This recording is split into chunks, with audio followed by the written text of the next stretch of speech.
विष्णु जी दिल्ली से। राधे राधे। परम पूज्य सदगुरुदेव भगवान आपके चरणों में कोटि कोटि प्रणाम। गुरुदेव, ग्रस्त साधक को सांसारिक सुख या दुख में कैसे रहना चाहिए? ना चाहते हुए भी सुख में प्रमाद और दुख में मन विचलित हो ही जाता है, भोजन छूट ही जाता है। महाराज जी, इस स्थिति में हम कैसे आज का सत्संग सुना था क्या? तो हमें लगता है उसमें उत्तर था, है ना?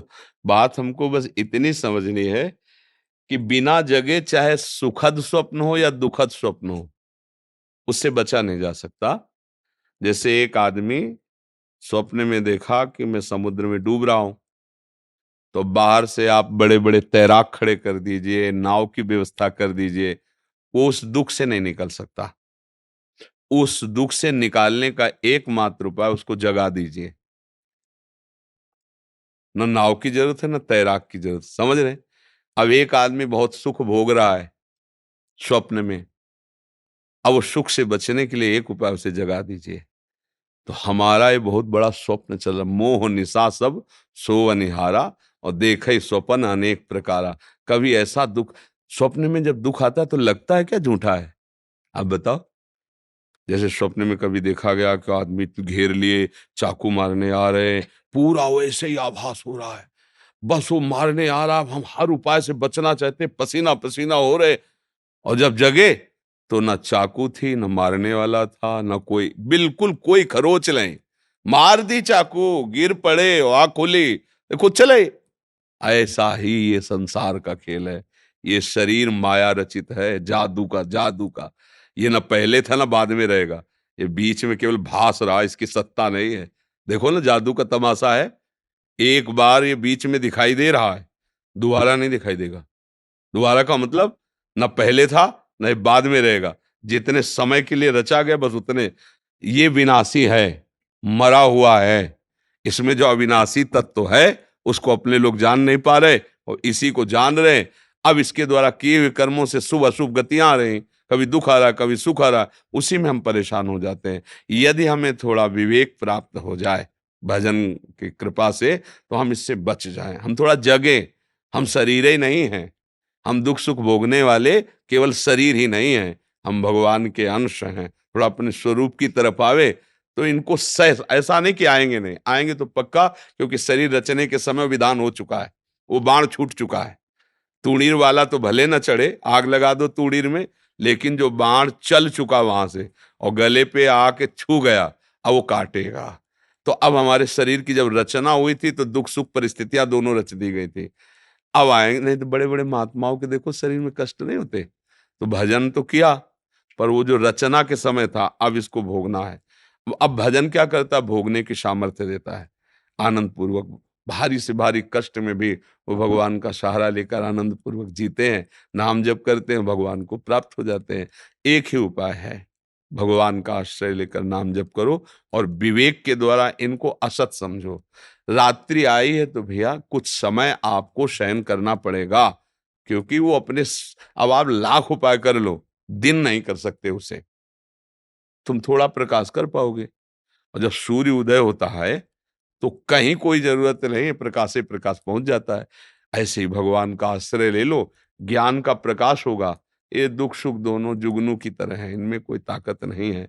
और जब तक ज्ञान का प्रकाश नहीं होता तो ये हावी ऐसे, अब क्या होगा, मर गए ऐसा लगता है। जैसे हमने धन का आश्रय लिया, व्यक्ति का आश्रय लिया, पद का आश्रय लिया, बहुत से आश्रय लिए, अब ये सब विनाश वाले हैं। अब वो व्यक्ति मर गया, वो पद छूट गया, वो धन की हानि हो, अब लगता है हम लोग मर गए यार। अब क्या जीवन, समाज को क्या मुंह दिखाएं? मतलब कितनी ऐसी बातें आ जाती है कि वो अंदर ही अंदर, मतलब इतना दुख पाता है कि निकलने की जगह नहीं रखती, और हार करके कभी कभी वो अपने शरीर को भी नष्ट कर देता है। जो लोग ऐसे ना, बहुत विवेक की जरूरत है, बहुत विवेक। ये बहुत बड़ा तूफान है माया का, पर हम लोग इससे बचना नहीं चाहते, इसी को चाहते हैं। ये भी एक देखो आकर्षण, कि अपने लोग अगर कोई पूछे कि आज आशीर्वाद मांग लो, सच्चे हृदय से मांगना जो तुम्हारे हृदय में हो, तो आपके मन में दूसरे तीसरे नंबर में भले आवे कि वो भजन देना, नहीं तो आएगा यही, ये अमुक काम संभाल दो। एक पंडित जी थे, कथा भागवत की करते थे, तो अयोध्या में बहुत बड़े महापुरुष थे, तो उनसे कहा, महाराज जी मुझे आपको भागवत सुनाने का मन हो रहा है। तो उनका अमुक समय में आ जाया करो, रोज सुना जाया करो। पूरी भागवत सुनाई। उन्होंने कहा भाई कथा सुनाने के बाद पंडित को कुछ दिया जाता है, बोलो क्या चाहो, जो चाहो मांग लो। तो उनका महाराज जी मेरे पुत्र नहीं है। कहा ठीक। और उनका परिवार की पालन के लिए अगर धन हो जाए तो ठीक। बस इतना कह के महात्मा रू उनका महाराज थोड़ा भगवान की भक्ति भी हो जाए तो डांट बट भगवान की भक्ति, पहले पुत्र फिर धन, फिर भगवान की भक्ति भी हो जाए। ऐसे को भगवान की भक्ति का रंग चढ़ता है। अगर तुम पहले मांगे होते कि भगवान के चरणों में प्रेम हो जाए तो ये पुत्र और धन ही अपने आप मिल जाता। अगर बाद में कहते तो ये तो बहुत सरल बात, तुमने भगवान की भक्ति को आखिरी में रखा, इसलिए तुम अधिकारी नहीं हो। तुम्हें धन मिलेगा और पुत्र की प्राप्ति होगी। तो अगर सही मायने में पूछा जाए तो हम सब इसी लाइन में खड़े हैं। अगर ये हो कि ये बात बन जाएगी तो मेरे दिमाग में ये बात नहीं आएगी कि भगवत प्राप्ति हो जाए। यही दिमाग में आएगी कि यार अमुक काम जो बहुत ही समस्या है वो समाधान हो जाए, फिर और तो आगे देख लेंगे, भजन तो आगे कर ही लेंगे, भजन तो हम खुद कर लेंगे।